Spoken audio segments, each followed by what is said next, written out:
타이완 동부 도시 화롄에 규모 7이 넘는 강진이 덮쳐 지금까지 12명이 숨지고 1,100여 명이 다쳤습니다. 산사태로 고립된 수백 명이 여진의 공포 속에 해발 3,000m 산속에서 구조를 기다리고 있습니다. 타이완 현지에서 취재하는 정영태 특파원을 연결합니다. 더 기울어졌다는 분석이 나왔습니다. 네, 정영태 특파원 지금 가 있는 곳이 어디죠? 타이완 동부 해안 쪽에 있는 이 작은 도시가 바로 화롄인데요.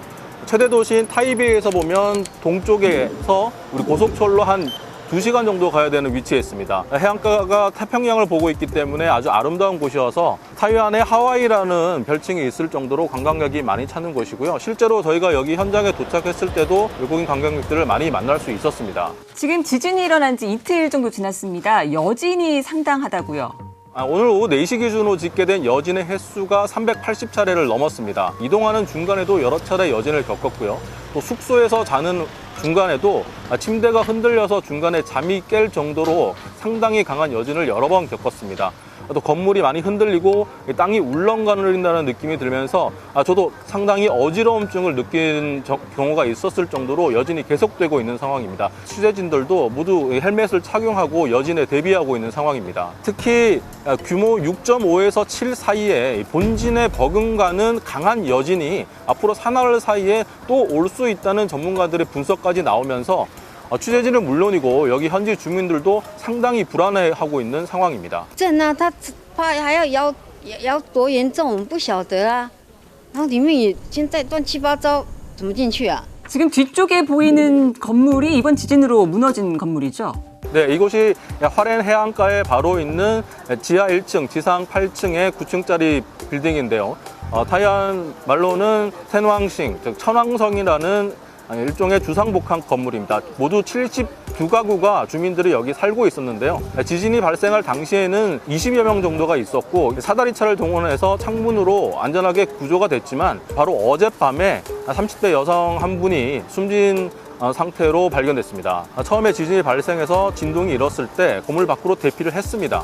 하지만 자신의 반려 고양이를 구하기 위해서 다시 건물로 들어갔는데요. 이때 2차 여진이 오면서 건물이 무너졌고 이 상황에서 밖으로 탈출하지 못했기 때문에 숨진 것으로 추정이 되고 있습니다. 이 건물이 완전히 도로 쪽으로 붕괴될 위험이 크기 때문에 내일 오전에 당장 철거 작업에 들어간다고 조금 전에 발표를 했습니다. 왜냐하면 지금 건물이 처음에 45도에서 지금은 60도, 70도까지 기울어져 있는 상황이거든요. 화롄 중심지 여러 곳을 돌아봤는데 곳곳에서 건물에 금이 가거나 아니면 건물 자체가 완전히 폭삭 주저앉았거나 아니면 학교가 피해를 입었다거나 이런 것들을 너무나 쉽게 찾아볼 수 있었고 이번 지진은 타이완에서도 25년 만에 일어난 강진이라고 하던데요. 위력이 어느 정도였어요? 타이완 현지에서는 원자폭탄 32개 혹은 40개 이상을 한꺼번에 터뜨린 것과 맞먹는 강력한 위력이었다는 분석이 나오고 있습니다. 저희가 여기 화롄에 와서 여러 주민들을 만나보면 화롄이 원래 지진이 빈번한 지역이다 이렇게 말씀을 하십니다.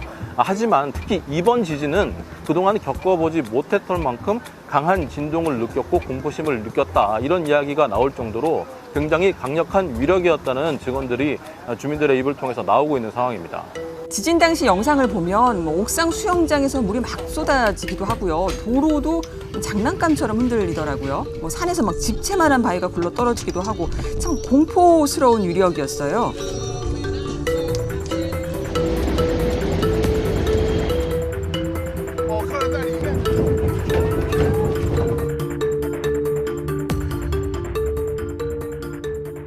특히 산사태로 인한 피해가 컸죠. 고립된 사람들도 많다고요. 사망자들을 보면 대부분 이 건물이 붕괴돼서 사망한 사람들보다는 산속에서 산사태로 인해서 다치거나 사망한 경우가 가장 많습니다. 타이완이 해발 3,000m가 넘는 험준한 산악지대로 이루어져 있기 때문에 이 길을 통해서 오가는 차량들이 굉장히 많거든요. 낙석이 차를 덮쳐서 그 안에 있는 운전자가 사망을 한다든가 산행이나 트레킹에 나섰다가 산속에 고립된 다음에 숨진 채 발견된다거나 수많은 산길을 통해서 버스를 통해서 출퇴근하는 사람들이 많은데 버스에는 지금 40-50명 이상의 사람들이 타고 있는 경우도 많잖아요. 이런 분들이 산길이 중간에 막히면서 지금 하루 넘게 계속 고립되어 있는 상황들이 속출하고 있는 겁니다. 石头太多了，像子弹一样啊！从上面这样，不知道跑哪里啊！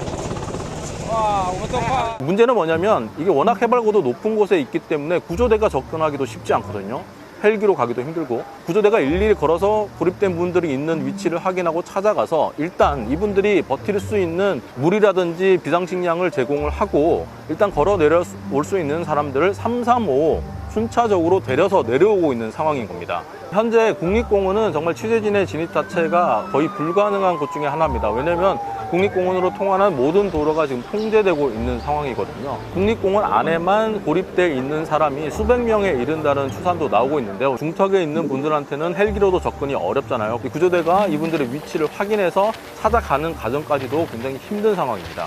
취재진도 현장 접근하는 데까지 상당히 애를 먹었다고 들었습니다. 저희가 사실 어제 오후에 타이완 최대 도시인 타이베이의 항공편으로 도착을 했는데요. 모든 도로가 막히고 고속철도도 모두 운행을 중단한 상태에서 어떤 방법까지 생각했냐면 해발 3,000m가 넘는 고산지대를 밑에서부터 올라간 다음에 다시 화롄 쪽으로 내려오는 8시간 이상 걸리는 이 루트도 처음에 고민을 했었거든요. 중간에 산사태가 난 곳이 많아서 이 산길에서 올라가다가 막히게 되면 오도고 타고 못하게 되는 상황이 벌어질 수도 있거든요. 다른 외국 취재진 중에서는 저희가 말한 이 해발 3,800m를 넘는 8시간짜리 도로 주행을 통한 화롄에 접근하는 루트를 시도하다가 길이 막히는 바람에 한밤중에 이 산길에서 밤을 보내고 다시 내려온 경우도 있었다고 합니다. 통신망이라든지 고속철이라든지 이런 부분들은 비교적 빠르게 재개되고 있는 상황입니다. 문제는 이제 도로인데 특히 이제 고립되거나 실종된 분들이 있는 곳이 이제 도로로 접근해야 되는 곳이 많거든요.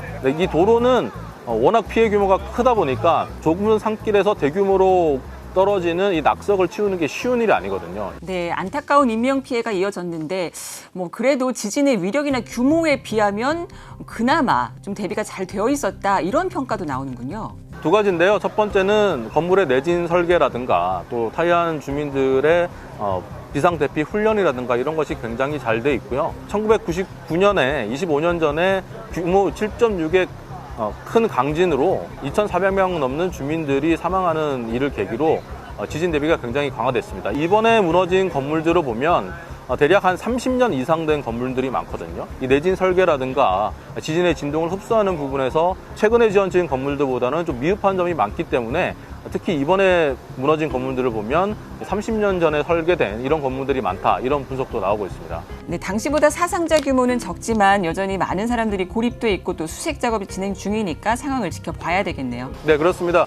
왜냐하면 말씀드린 대로 고립되거나 실종된 사람들이 698명, 700명에 가까운 사람들이 아직도 주로 고산지대에서 내려오지 못하고 있는 거잖아요. 근데 이분들에 대한 구조 작업이 얼마나 빨리 진행되느냐 이게 있고요. 여진이 발생하면서 산에서 다시 산사태가 발생하고 낙석이 떨어지고 있는 상황이거든요. 낙석이 떨어지게 되면 일단 고립되어 있는 분들의 안전도 위협받을 뿐 아니라 구조대가 진입하는데도 더 어려워질 수밖에 없는 상황입니다. 취재진도 각별히 안전에 유의하면서 취재해 주시기 바랍니다.